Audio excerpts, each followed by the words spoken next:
Bom, a gente citou a questão do produto interno bruto e é claro que qualquer comparação com 2020 será positiva, não é? Porque ali você tinha o fundo do buraco. E o produto interno bruto brasileiro, ele precisa crescer anos seguidos em níveis consideráveis, pelo menos 5%, 7% ao ano. É preciso que a economia cresça, ou seja, o nível de produção e de consumo, por anos seguidos, para que o Brasil saia primeiro do buraco, onde está já há alguns anos, desde aquela recessão que começa a dar as caras ainda no primeiro momento do segundo mandato da Dilma, ou até antes um pouco, no momento da eleição de 2014, quando houve a reeleição. E depois da eleição ficou claro que o governo já tinha evidências de problemas sérios em termos fiscais, a necessidade de reajustes na conta de eletricidade, pela demagogia que foi feita antes, até por motivos eleitorais, não é? Então, parecia um presentaço, que governo bonzinho, mas aquilo, obviamente, preço e a conta chegou. E chegou antes da eleição, mas foi publicamente apresentada depois da eleição. E o que acontece, aliás, com regularidade no Brasil, que é o estelionato eleitoral, né? Então você vende uma coisa na eleição, na campanha, levanta bandeiras e assim que a sua eleição é oficializada, antes mesmo da posse, você já começa a rasgar aquelas bandeiras e falar do que está acontecendo de fato. Então, o Brasil teve um momento de estagflação, que é um cenário econômico terrível, né? Porque você tem a combinação de inflação com recessão. É claro que a recessão foi tão profunda que rapidamente ela derrubou a inflação, que não havia consumo. Atravessamos um período longo de recessão.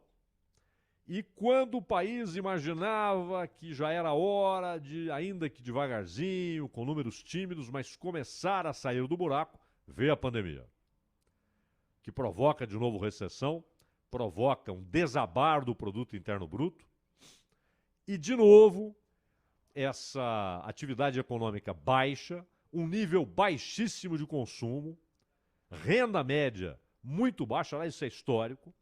O salário médio no Brasil é muito baixo. Não é só o mínimo, não.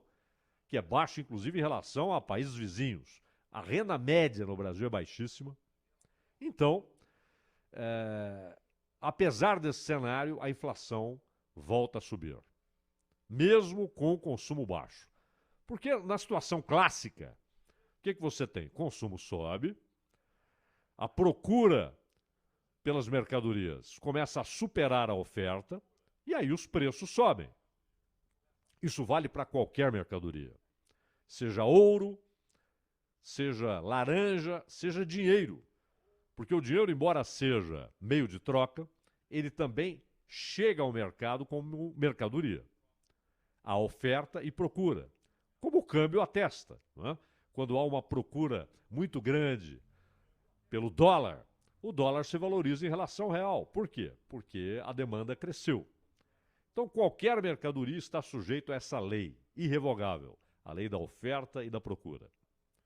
Então, na situação clássica, se as pessoas começam a consumir mais, ou porque há muito crédito, ou porque houve um aumento real da renda, da capacidade de aquisição, o que infelizmente não é a situação brasileira, pelo contrário, a renda está menor, e muita gente teve perda de renda, e muita gente teve perda total. Foi lançada na miséria.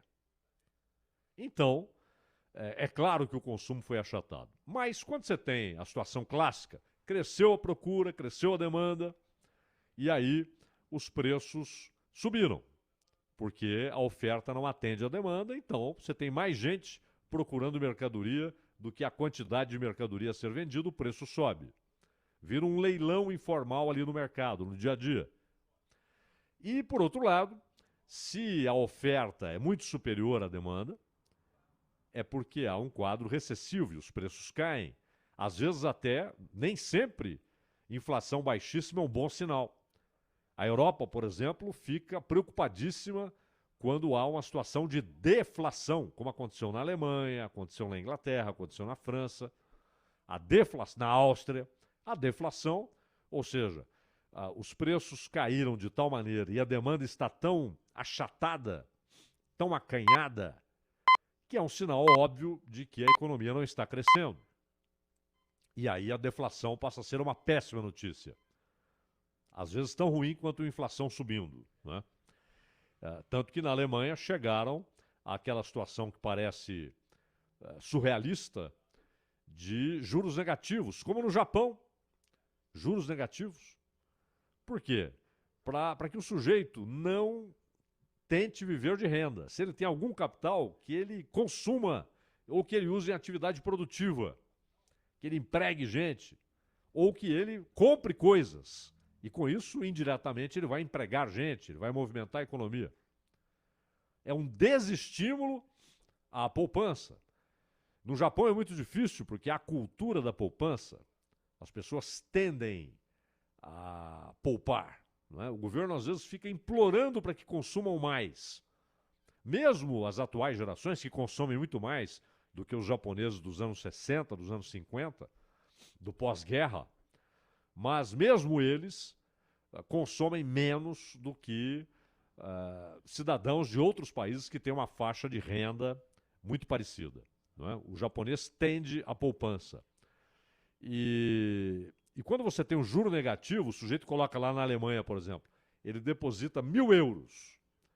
E depois de um mês, ele vai retirar, se ele quiser retirar tudo, ele tem 999 euros. Ele perdeu o dinheiro, porque é juro negativo. No Brasil, a inflação não está sendo provocada por consumo, por demanda aquecida, por procura maior do que oferta. Não. A procura continua baixa, a demanda baixa, o consumo achatado. O que está provocando inflação são preços que não estão sujeitos aos efeitos da elevação da taxa de juros. Mas o Banco Central, pressionado, inclusive não só pelo manual técnico, subiu a inflação, sobe a taxa de juros. Qual é a ideia? Você eleva os juros, o dinheiro fica mais caro, não é? Como mercadoria, porque há menos dinheiro sendo oferecido, então ele fica mais caro. O dinheiro mais caro significará menos crédito, ou crédito mais caro, e menos consumo. Havendo menos consumo, os preços caem. Essa é a lógica. Só que não estamos com as causas clássicas de inflação. Nós temos preços, gasolina, eletricidade, a Sônia acabou de falar. O que era 1 passou para 7, passou para 9 e vai a 14. E não adianta, o cara tem de consumir. O que ele pode fazer, claro, é consumir menos. Mas isso é um bônus que ele ganha. Consumindo menos, a partir de determinada faixa de redução de consumo, ele tem um bônus. Mas não haverá redução do preço médio. Não haverá. Remédios. E comida. E aí, claro, há o fator climático, uma seca prolongada exatamente onde há mais produção de alimentos. Houve, inclusive, um efeito drástico, terrível, para a cultura de milho. E isso significa também menos milho, significa uma ração mais cara para suínos e para frangos, nas granjas, etc. Significa carne mais cara, porque a ração está mais cara, o trato do animal está mais caro. E no caso do boi criado a pasto, que não depende de milho, não depende de ração, você tem a seca, secando pastos. Então é claro que isso vai encarecer ainda mais o preço da carne.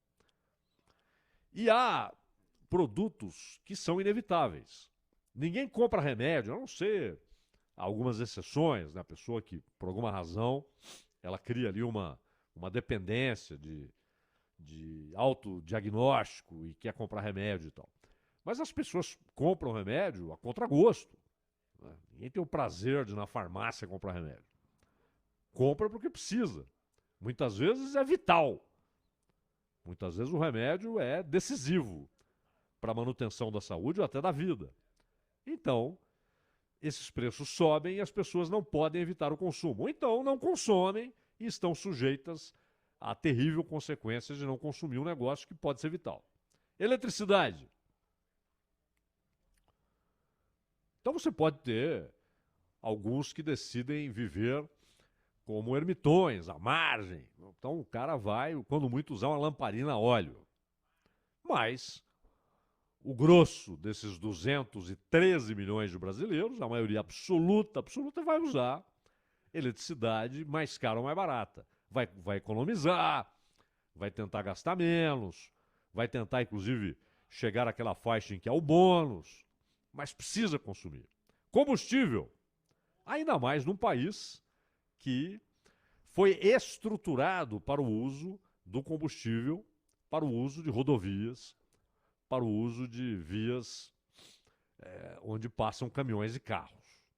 A produção, inclusive no Brasil, é majoritariamente escoada, ela sai do centro de produção e chega aos locais de consumo, majoritariamente por estradas. Né? Você tem mercadorias que vão por ferrovia, mercadorias que vão por vias fluviais, mas a maior parte da distribuição, inclusive depois que chega a um centro de distribuição, você tem caminhões que vão trafegando. Ônibus. A maioria é movida a diesel. Aos veículos que levam as mercadorias movidos a diesel ou a gasolina. E há a frota de carros, né? Que as pessoas precisam usar, até porque o transporte público no Brasil, nas grandes cidades, onde ele é necessário, ele é ruim. Então, é o consumo inevitável. Não há aumento da taxa de juros que vá fazer cócega na inflação, quando a causa da inflação, quando o que empurra a inflação para cima são preços administrados. Interessante também, abrindo parênteses aqui, você vai ver toda hora no noticiário aí, brasileiros estão atravessando, quem mora lá perto, é claro, né? É óbvio, atravessando a fronteira e vão até o Paraguai para abastecerem seus carros. E aí, mas escuta, de onde vem a gasolina do Paraguai? Do Brasil. Mas por que ela é mais barata no Paraguai? Essa pergunta é feita há uns 20 anos. E todo mundo sabe que ela é mais barata. A questão não é porque lá custa tanto, mas porque aqui custa muito mais. Pois bem, a inflação, ela atingirá ainda mais a capacidade de consumir das pessoas. No momento crítico, o que o Brasil mais precisa agora é de crescimento econômico. O que o Brasil precisa agora é de investimento produtivo. Capital que se transforme em produção de mercadorias, ou em comercialização de mercadorias, ou em prestação de serviços. Isso gera emprego. E aí entra de novo a questão da oferta e da procura. Quando há demanda por mão de obra, demanda por força de trabalho, chega um ponto em que aquele exército de desempregados, hoje o Brasil tem 20 milhões, aproximadamente, arredondando, somando desempregados e aqueles que estão desempregados há mais tempo e já jogaram a toalha, os desalentados. Jogaram provisoriamente, não é que o sujeito nunca mais trabalha, não é isso. Mas ele está desalentado, ele não consegue mais nem procurar, ele não acha. Ou então, o que ele sabe fazer, ontem inclusive, é verdade, conversamos com uma técnica que ajudou a estabelecer a análise da pesquisa feita pelo IBGE, PNAD, a PNAD que mostra uma redução do número de desempregados, essa foi a boa notícia, porém, ainda na casa dos 14 milhões e mais 5 milhões e tanto de desalentados. Somando as duas coisas, chegamos aí próximo à casa dos 20 milhões. E há aqueles que estão numa outra condição, que estão à margem, né? Aqueles que todos os dias vão buscar a sobrevivência na rua, vendendo alguma coisa, a bala, o suco, o café, na rua, o carrinho ali, que saem sem a menor ideia de quanto vão vender, do que terão no fim do dia para comprar comida, para si, para a família. E não é à toa que todos os últimos levantamentos apontaram mais da metade da população economicamente ativa sem ocupação.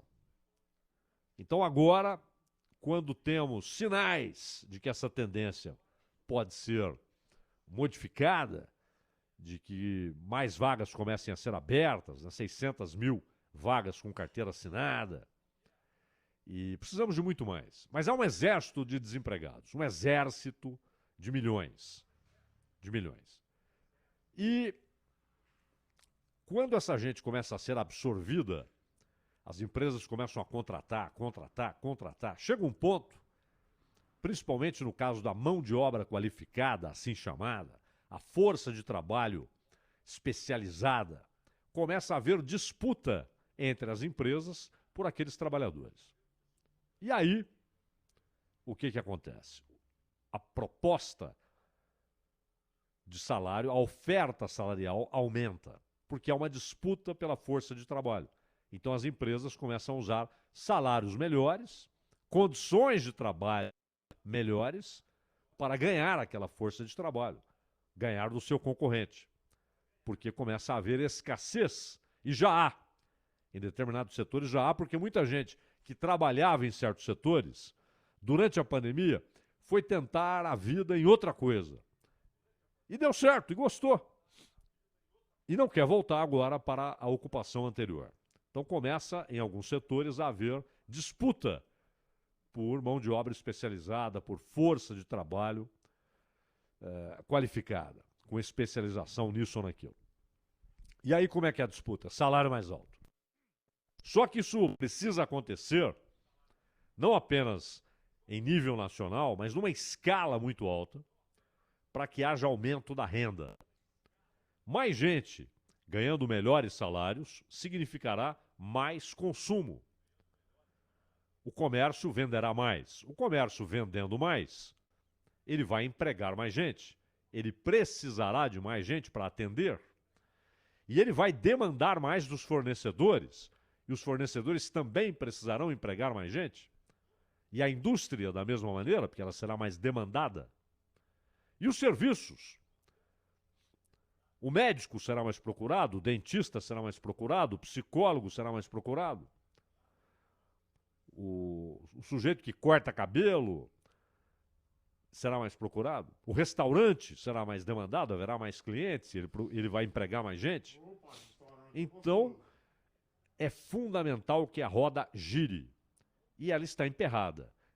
Quando ela começa a ter alguns movimentos, vem a ventania da inflação, que torna a capacidade de compra menor. E é bom lembrar, quando a roda gira, quando mais gente é empregada, quando sobe o nível de renda, quando há mais consumo, mais produção, os governos arrecadam mais. Os governos municipais, os governos estaduais e, claro, o governo federal. Todo mundo arrecada mais. É por isso até que quando se discute a questão da desoneração da folha, há várias e várias teorias econômicas seríssimas, relevantes, que atravessaram pelo menos um século e meio, demonstrando que isso lá na frente vai resultar em mais arrecadação. Porque o governo não produz nada, governo nenhum produz. Não produz nada. Ele taxa, tributa e vive do que a sociedade produz. Então é claro que a economia precisa crescer. E crescer muito. Não temos alternativa. Inclusive para o déficit público. Há uma ligação direta entre o crescimento do PIB e a capacidade de controlar com muito mais eficiência o déficit público e a dívida pública, o serviço da dívida. Mas, no geral, nós temos, além da inflação, a informação de que o PIB recuou 0,1% no segundo trimestre deste ano, na comparação com os 3 meses anteriores. Claro que em relação a 2020 sempre haverá crescimento. Os números mostram que a economia perdeu fôlego depois de um avanço de 1,2% nos 3 primeiros meses do ano e depois de 3 trimestres de alta. Porque o primeiro semestre de 2020 foi o fundo do poço. Principalmente de abril a julho, né? Abril e maio de 2020 foram meses em que a economia ficou semi-paralisada. Alguns setores ali por aparelhos e outros entraram em colapso. E o PIB se manteve no patamar do fim de 2019, ou seja, ele ainda está num nível pré-pandemia, o que é ótimo. E qualquer comparação com 2020 será positiva, em qualquer país do mundo, hein?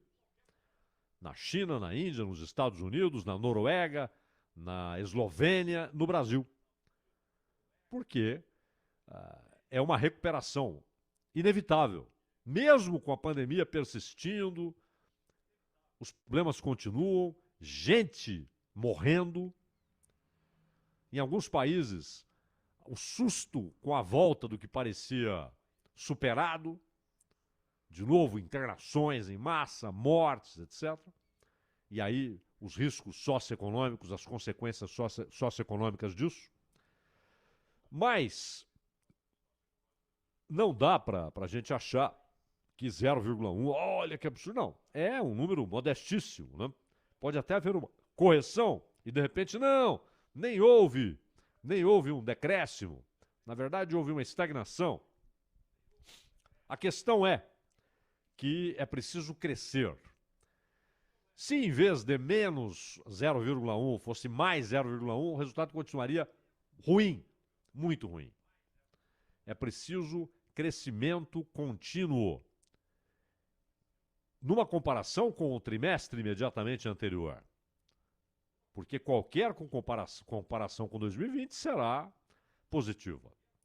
A questão é, em relação ao primeiro trimestre de 2021, houve um declínio. Não significa uma tendência. Longe disso. Mas há preocupação porque a agricultura registrou queda. E foi a queda da agricultura que puxou tudo para baixo. Por quê? Porque, na verdade, nós temos anos e anos em que a produção agropecuária evitou tombos maiores no produto interno bruto e, em alguns casos, em alguns momentos, evitou tombo, conseguiu produzir PIB positivo. E quando você olha o resultado, serviço, comércio, indústria, agricultura, foi a agricultura que impediu o tombo ou que garantiu um PIB crescendo alguma coisa.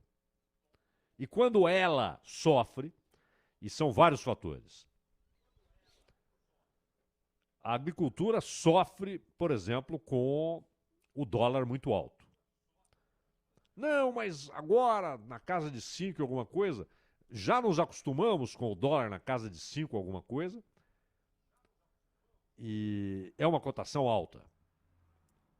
É uma cotação que demonstra que continuará sendo caro produzir, inclusive produzir na agricultura, porque vários insumos são importados.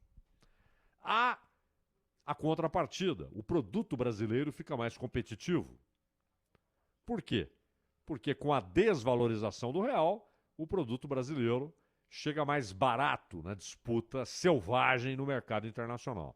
Só que em alguns casos, o Brasil nem precisa disso. A venda é garantida. O grande mercado chinês, o grande mercado dos países árabes, eles não podem abrir mão da produção agrícola brasileira, e aqui incluindo produtos também de carne animal, né, de proteína animal, de carne de boi, carne de frango, carne de porco. O Brasil exporta tudo isso. E, por exemplo, na Arábia Saudita, onde não se consome por razões religiosas, ou em Israel, onde não se consome também por preceitos religiosos, carne de porco, né? Mas você tem mercados da carne bovina.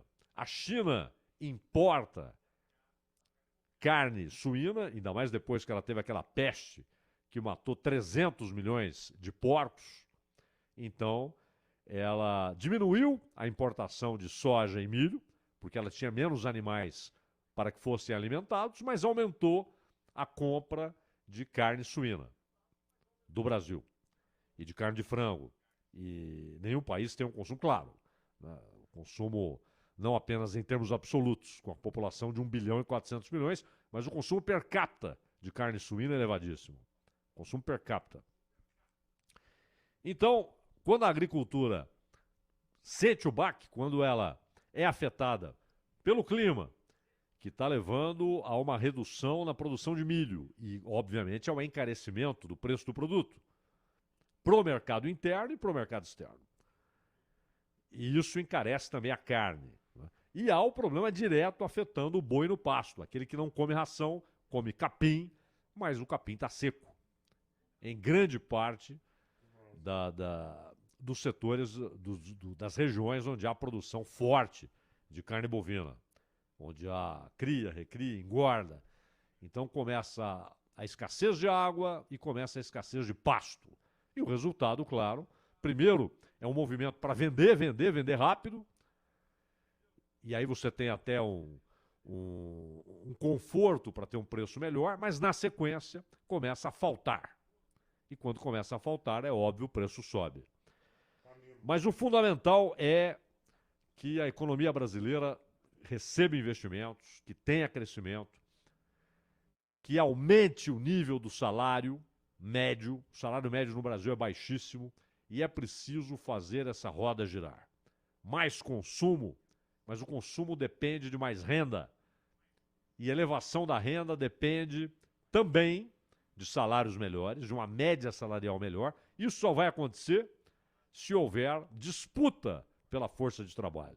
Ninguém vai, eu sou muito bonzinho, vamos fazer aqui uma reunião das grandes corporações e empresas brasileiras em nome do bem-estar da nação, vamos aumentar o salário geral. Isso não vai acontecer. Só vai acontecer por necessidade econômica. Assim como ninguém vai empregar porque quer reduzir a taxa de desemprego. Vai empregar porque precisa produzir mais, precisa vender mais, porque há mais demanda pelo seu produto. Então você precisa de mais gente. Só que depois que a coisa anda, que ela gira, tudo bem. O problema é fazer a roda voltar a girar. No Brasil, infelizmente, o Estado ainda é importante para que isso aconteça. O Estado tem uma participação hoje de 40% na produção nacional. É altíssimo. Já foi 48%, mas é altíssimo ainda.